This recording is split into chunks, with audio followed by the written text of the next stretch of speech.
Hello, I am Xarkun and this is World of Warships Legends. Today, once again, I want to talk to you about the legendary tier, British light cruiser HMS Minotaur, or should I say Minotaur? How is it actually pronounced? I don't know, and I don't care. Anyway, you'll notice as we load into the game that the star of today's video is not in fact me, but instead Juice the Goose, who is at the helm of HMS Minotaur for us today. Juice is a name you might be familiar with because I've featured his games several times before, but if you aren't familiar with him and you would like to get more familiar with him after watching his performance here, I've left a link to his channel in the description. Now, about the Minotaur, there are two configurations in which you can take this ship out in terms of its consumables. Configuration number 1, Smokescreen Minotaur. Smokescreen Minotaur, of course, gives you mobile concealment that you can deploy anywhere on the map, and from your rather stationary position within that mobile concealment, you can rain down armor-piercing spam on the enemy ships.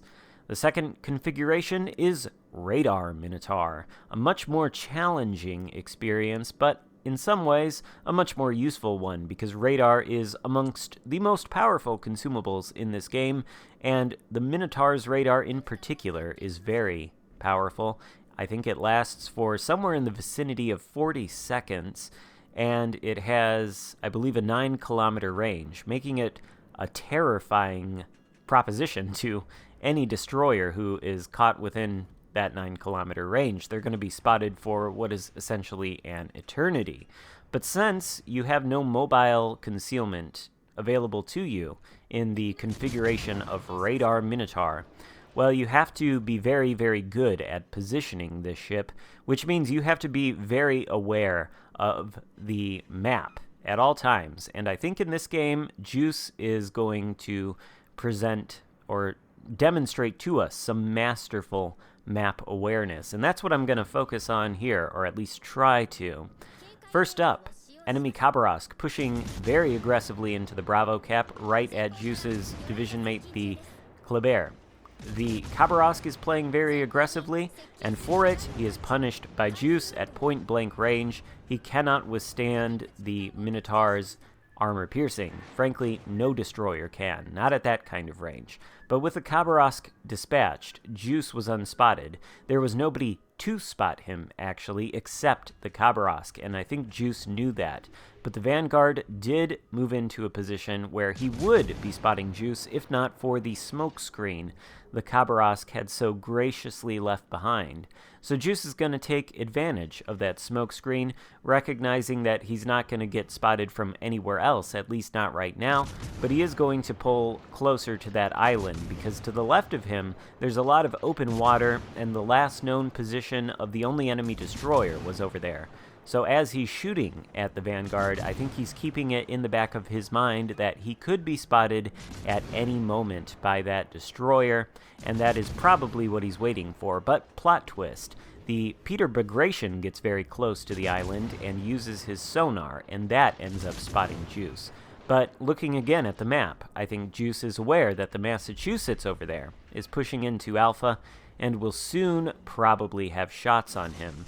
Juice, I think, is anticipating that the Massachusetts is going to slow down, so he launches 2 spreads of torpedoes at the position where he thinks the Massachusetts will end up.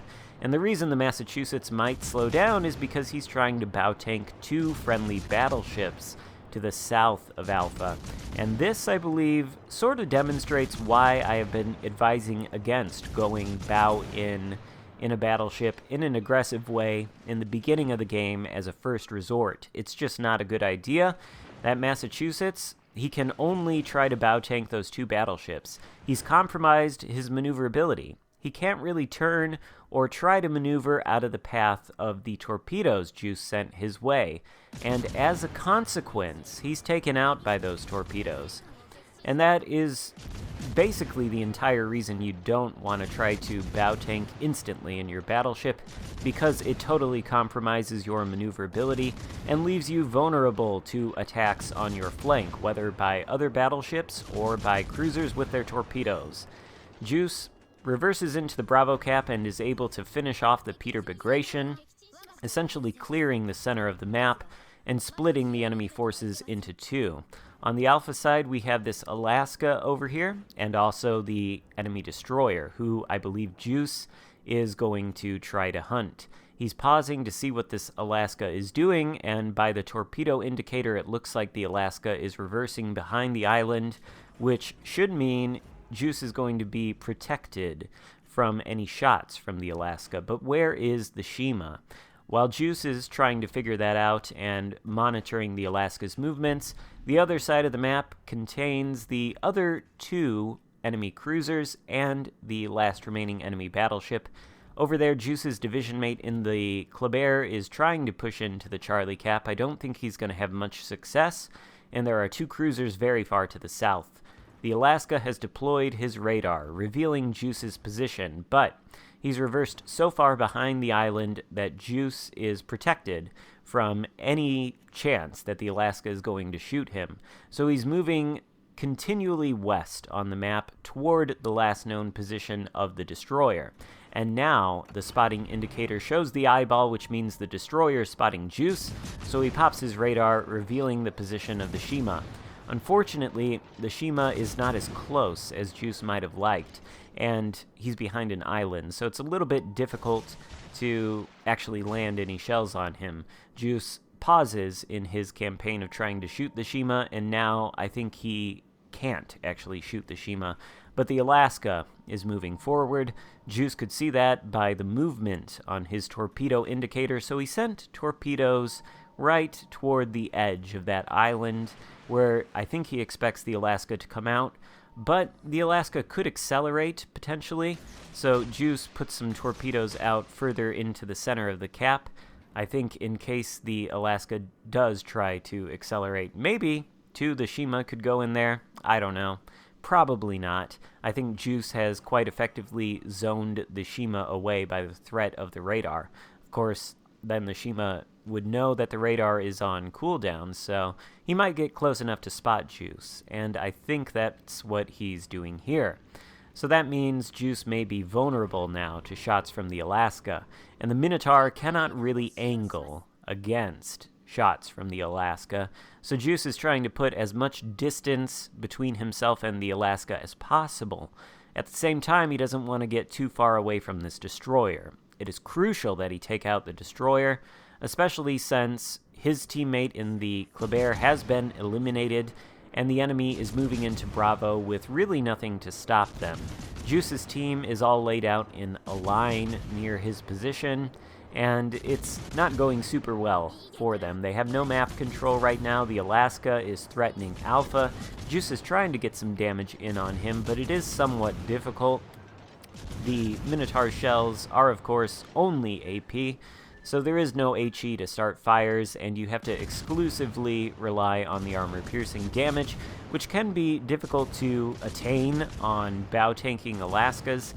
Most likely your shells are going to hit the front of the Alaska's ship on the 32mm bow plating and not be able to penetrate, or they're going to hit something like the turrets and shatter, or just ricochet off. There's one single penetration in that entire hail of armor piercing. Now, is the Alaska in the cap circle? I'm not entirely sure. It could be the Shimakaze. Juice is far enough away that he can go dark and not be spotted, and now he can try to move in. I think he's still got eyes on that Shimakaze. That is his primary priority right now. The question is the Shima the one flipping Alpha, or is it the Alaska? It appears that the last known position of the Alaska is outside of the Alpha cap, so it may in fact be the Shima. There are the torpedoes, actually, so yes, the Shima is definitely within that area. Actually, he has gone through the cap, I do believe, and Juice is going right towards where he should be. He may, in fact, be in Bravo right now. Nope, actually, he is between Alpha and Bravo, and he's going to stop between them and smoke up. His teammate has flipped Bravo. He just sent torpedoes at the battleships. He might have hit one, and he may be trying to start a fire with his guns. Juice could have shot at the Shima too, by the way, while he was spotted, but he was 11 kilometers away while he was spotted, and shooting at the Shima would have revealed his position, giving the enemy team knowledge of his movements, and I think that is definitely what he wanted to avoid there. So he didn't shoot at the Shima, launching some torpedoes into the center of the map just in case maybe that Alaska decides to push in, and he's going straight for that Shima right now, putting the island between himself and the Alaska. He's going to take an opportunity to take a pot shot here, which is always a good thing to do whenever you can if you're gonna go into concealment, and you can take a shot, get free damage with no risk of yourself, or no risk to yourself rather. Why not do it, even if it's only going to be a little bit of damage? Now there's the Shima, 7 kilometers away.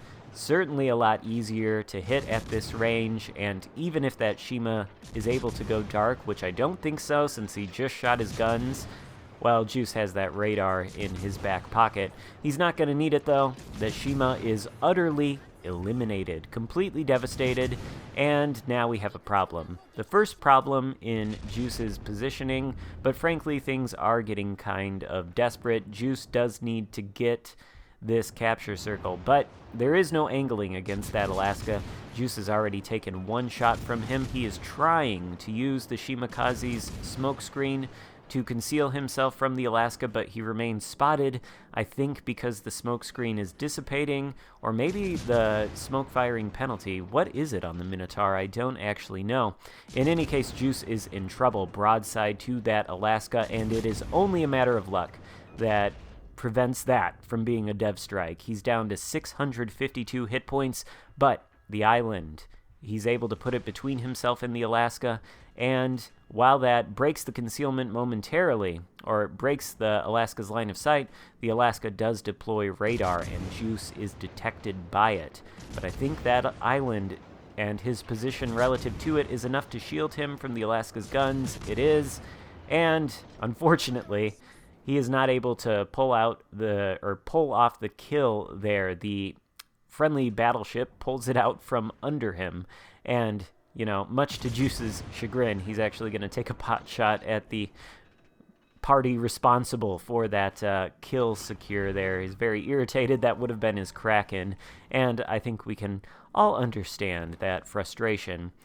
Speaking of frustrating things, the enemy team was able to dominate the map in this game, and as a consequence, they built up a points lead, which they still enjoy.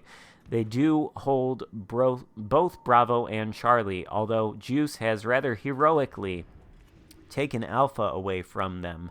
But they're still about 300 points ahead, a little less. They've just sunk one of the remaining friendly ships, I believe. And right now, really, all this Alaska and this Georgia have to do is try to disengage and protect what they've already got. Their points lead is very commanding, and it's going to continue to grow so long as they hold 2 caps. So really, they just need to hold both of those caps as long as possible, run away, and survive, and they've got this game in the bag. They don't need to try to win harder. But, of course, they are going to try to win harder, or maybe they're not. Maybe they simply can't disengage from the positions they're in. After all, there is a friendly Alaska moving against the enemy Alaska right over there. They're going to, I think, try to perform a drive-by on each other or do a ram. Who knows? Juice, though, his options are quite limited now. Only 652 hit points. It wouldn't take anything more than a single over-penetration from just one of the Alaskas or the Georgia's shells. So let's see here what happens with the 2 Alaskas. Seems like they sail past each other rather harmlessly, and nothing happens. But the enemy Georgia has been taken out, so the Alaska is the last one left. Is he going to be able to... Yes, he's taken out the friendly Alaska. So that's not great. Juice has got torpedoes on the way. and he's going to reverse out. He really wants that Kraken, and this Alaska has to die to win the game. Anyway, Alaska's guns aren't even pointed at Juice. It's going to take him a few seconds to point them this way, and those few seconds are all Juice needs. He takes out the Alaska for the Kraken Unleashed and the win at the same time. So I think a rather excellent game on Juice's part in terms of positioning. Honestly, pretty masterful work. Of course, at the end there, getting shot by the Alaska at that kind of range, well, it's understandable why Juice did that. He had to do that to win. And he did win. He won by a long shot and got 4,000 XP to boot. Certainly an excellent result coupled with that Kraken. If you enjoyed it, be sure to check out Juice's channel, and while you're at it, give the video a thumbs up for an algorithm boost. Consider subscribing if you haven't already. Thank you so much. I will see you next time. Goodbye.